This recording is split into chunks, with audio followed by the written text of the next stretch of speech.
Good afternoon, everyone who's listening to this.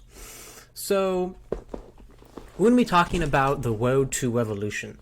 We'll be talking a little bit about what goes on before the road to revolution, but mainly we're going to be talking about the chain of events that lead up to the revolution.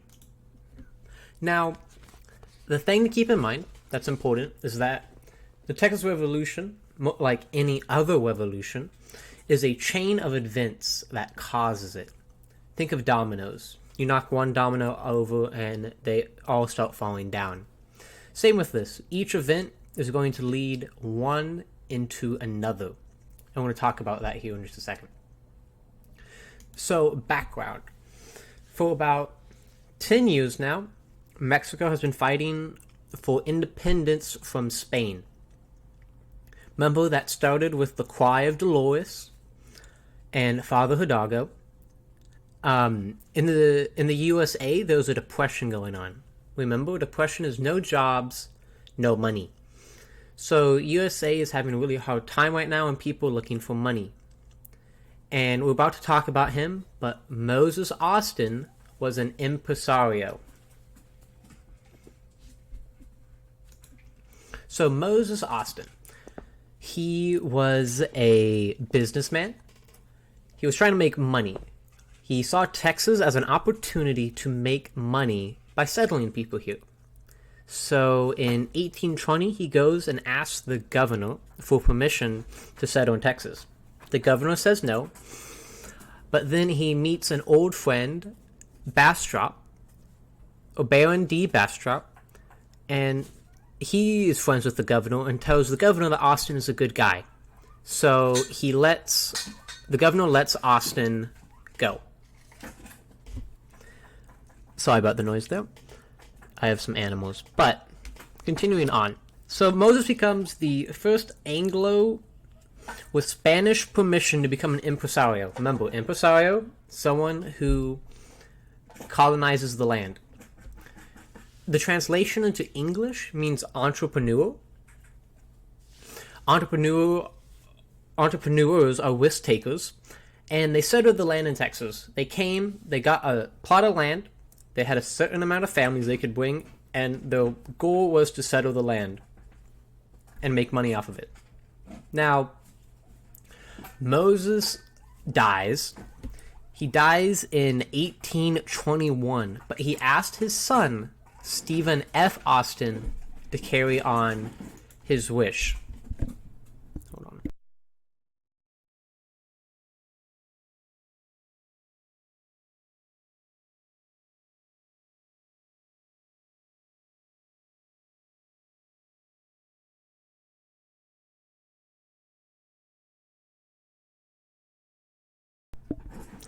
So, Stephen F. Austin, he is the son of Moses Austin.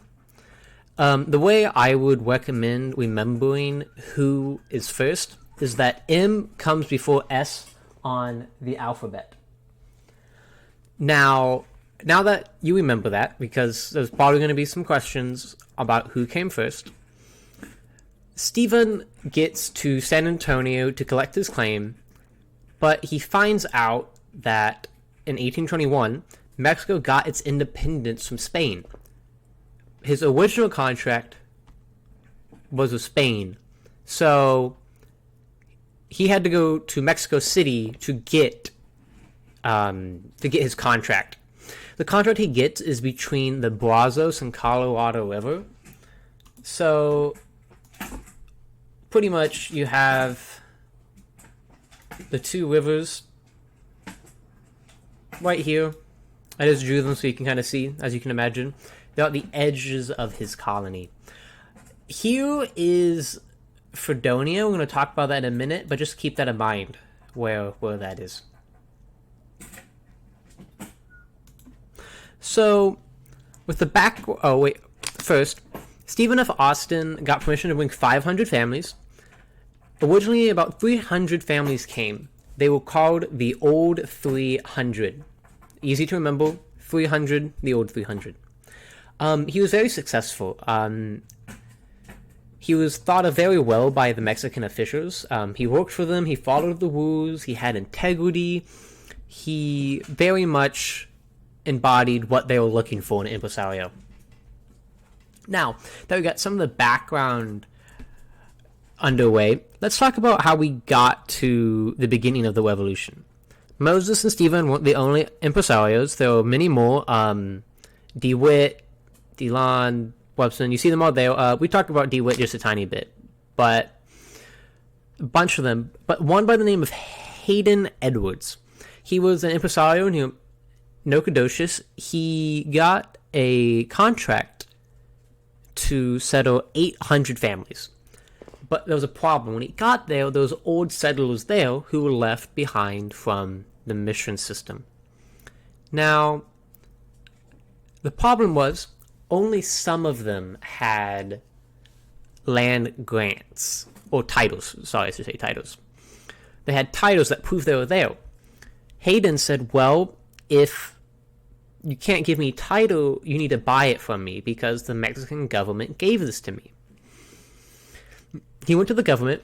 He was like, hey, they're not getting off my land. And the government honestly said, we don't really care. We gave you the contract, and that was for you to do, and we didn't want to talk to you. And that was that. So he got increasingly angry over time about that. Then there was an election. So it was election for the mayor with two runner-ups. We had Samuel Norris, who was kind of the candidate for the old settlers in the area. Then we had Crystal Chaplin, who was for the new settlers. After they tallied the votes, Chaplin won, but Norris was angry that he lost and took the issue up with the Mexican government. The Mexican government overturned the election and made Norris the winner. This pushed Hayden over the edge.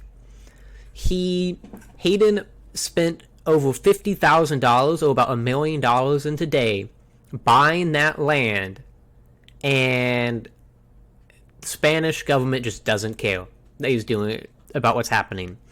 So he gets to settlers and he calls an armed rebellion against the Mexican government, and he creates Fredonia, his own country. Now, he even goes to the Cherokee in the area, and hold on, let me go to the next slide. He goes to the Cherokee. He tries to get them to ally with him, but that fails. Again, we talked about Chaplin won. Norris was unhappy. They overturn the election. Hayden declares independence and starts Fredonia and tries to ally with the Cherokee. He also tries to ally with the United States, but the United States wants nothing to do with this. And the Cherokee, after a little bit, they're like, you know what, we don't want anything to do with this either. Now, how does Mexico respond? Mexico responds by sending an army of 110 soldiers to stop this. Now, the army is somewhat concerned about other loyalty going on. So they go to Austin's colony to see if he's loyal. Austin's colony provides 200 men to join the militia to stop the rebellion. So now they have a force of like 310 men. Once Hayden heard that, and his men heard that there's now 200 militia coming, joining them, and they find out the Cherokee's not joining and the U.S. is not joining, they get out of there because they know that the Mexican government would try them for treason and execute them. So now we're going to take a stop and think. So, just to review, Hayden Edwards, impresario. He has a colony near Nacogdoches. There was people already living there. The Mexican government didn't really care. They had an election. The Mexican government overturned it against Hayden. And Hayden starts a armed rebellion against the Mexican government because of it. But it fails.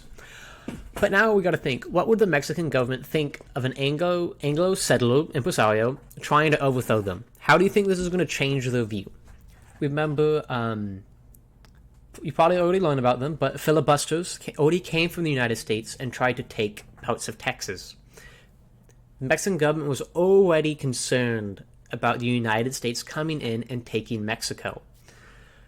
The United States, right before the Fredonian Rebellion, offered to buy Texas from Mexico, and they said no. So again, it's increasing how Mexico feels about the United States. Now, would this make Texans more opposed to the Mexican government? Think about how do you think the Texans felt that the government stepped in and overturned a democratic election? Just something to think about as we're thinking about the tension, the dominoes, and the chain of events. Now, what's Mexico going to do? After they hear about this, they send Miguel Y. Terán. Sorry about the pronunciation of the name. He goes to check on the settlers. He's a government official. So when he gets there, he finds out there's a couple of things. That the Anglos were not loyal to Mexico. They did not follow the laws of the Mexican Constitution. They kept their culture from the United States. And this included slavery and Protestant religious beliefs. Now, remember, to settle in the colony, you had to be loyal to Mexico. You had to obey the laws. And you had to be a citizen. And you had to be Catholic. So as you see, they practically didn't follow any of them. Now, when he goes back to the government didn't like this. But he said, hey, I have some suggestions to help us out.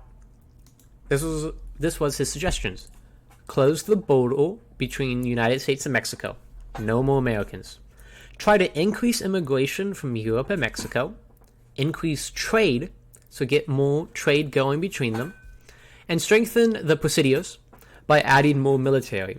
Remember, the presidios were built during the mission system as a protection against Native American attacks and to help secure the land. So strengthen the presidios that they have there by adding more military to strengthen their hold over Texas. Now, after they get this suggestion, they go to the law of April 6th, 1830. They made immigration from the United States into Texas illegal, prohibited importation of slaves, implemented taxes on imports into Texas, or we'll call them duties later on. It's the same. Suspended all impresarial contracts except for Stephen F. Austin and Green DeWitt. So if all other impresarios, their contracts are void. The land is no longer yours. Kick them out. So this list should look familiar because it just came from the suggestions from the report. So again, we see these dominoes falling. You have the Fredonian Rebellion into the report, the law of April 6th, and those dominoes are going to keep falling. So, what's going to happen next? What's going to happen next is we're going to go to Anahuac. I hope I pronounced that correctly, sorry. So the Mexican army came to collect taxes, or the duties, on shipments coming into Texas from the port. Now remember, the law of April 6 says those taxes on imports. The ships decide to go upriver anyway. They do not stay to pay their taxes. Now, this leads to an heated exchange, which turns into a firefight, or a small battle, between the Texan and Mexican troops. Or, by Texan troops, I mean the citizens who live there, the militia, really. They start fighting each other. Before we continue on, back in Mexico, they were having a presidential election. Antonio Lopez de Santa Anna running as a Federalist, which are for state rights. Santa Anna won the election and is elected, so the Federalists are in power in Mexico, and they're for states' rights. Going back to Anahuac, so we're going to go to the Turtle Bayou Resolution. So after the small firefight, there's a peace and they get together. So first off, the Texans supported the Federalists because they wanted their state more recognized. So the resolution said, 1, the Anglo settlers were not traitors. So all those people in the firefight, they're not traitors, okay? 2, they were loyal to the Mexican government. They're loyal to the Mexican government, and as point 3 says, they wanted to return. Listen, that firefight, just I was having a bad day. Woke up on the wrong side of the bed. I'm still loyal to the Mexican government. They even support Santa Anna. They love the president, Santa Anna. Santa Anna is our guy. He's for states, and we want states' rights. Now, again, we're going to go to another stop and think. There's now been 2 big armed conflicts between Mexican and Texans. Think of the dominoes and think of tensions. Think of how the Mexican government feels that the Texans again took up arms against them. What? It's almost to the point where, you have to start sending more military to keep them suppressed because they keep doing armed rebellions against you. The tensions are high, the Texans are really tired of dealing with the Mexican government, It's like, man, they're treating me like garbage. They think I'm a nobody, but you want me to be a loyal Mexican citizen, but I don't have a voice. So next we're going to go to 2 conventions. So a convention is where a group of people meet together and discuss something. Now, we'll first talk about the Convention of 1832. So the settlers in Texas have split into 2 parties, the Peace Party and the War Party. It's kind of obvious what each party wants. Stephen F. Austin is part of the Peace Party. So in this convention, the Peace Party meets in 1832, just the Peace Party. They talk about the plan they want. So first, get rid of the law of April 6, 1830. They're tired of the tariffs. We want our families to come to the United States. We're tired of no one being able to come to the United States. Extend tariff exemptions for 3 years. Remember those tariffs. Hey, I don't really want to pay that money. Why don't we extend it for 3 years, okay? 3 more years. Now, this is a big one for them. They wanted Texas to become a separate state from Coluna. I probably pronounced that incorrectly. I'm sorry. So, Texas, remember, is part of, it's called, I think, if I remember correctly, Texarkana and Coluna. That should be correct. So, they're together. Now, the problem is, we'll talk about it in the next slide too, the population of Coluna is almost 10 times that of Texas. And since it's as of right now, it's a democratic place, it's done by the vote of the people. If those 10 times more people over there than where I am, my voice will never matter. So, this is the list they come up with in the Convention of 1832. But understand, this never made it to the Mexican government. It never was able to make it there. But the next one will. So, the next one, the Convention of 1833. So this time the Peace and the War Party meet together. So, again, Coluna is a big problem. It has 10 times more population. They can't ever win a vote. And Mexico City is 900 miles away from San Antonio. The Mexican government doesn't really care about the settlers' problem. They care about the settlers and their armed rebellions, but their own individual problems, they don't really care for. Now, I do want to talk about that. We want to go back to something to understand is still at this time, Santa Anna is the president. In a couple of years, he'll become dictator, but right now he's still the president. So what's going to happen is after this convention, they're going to take these ideas, kind of the same as in the 1832 convention, and Stephen F. Austin is actually going to go to Mexico City, all 900 miles away, and to talk about the government concerns. So after getting there, after some good negotiations, he was able to get rid of the law of April 6. Poof, gone. But when trying to separate Texas as a state, the government was not budging. And it wasn't budging for so long that he sent a letter back to Texas saying that they need to find another way to become a separate state than by the government. But the Mexican officials intercepted this, and they arrested him.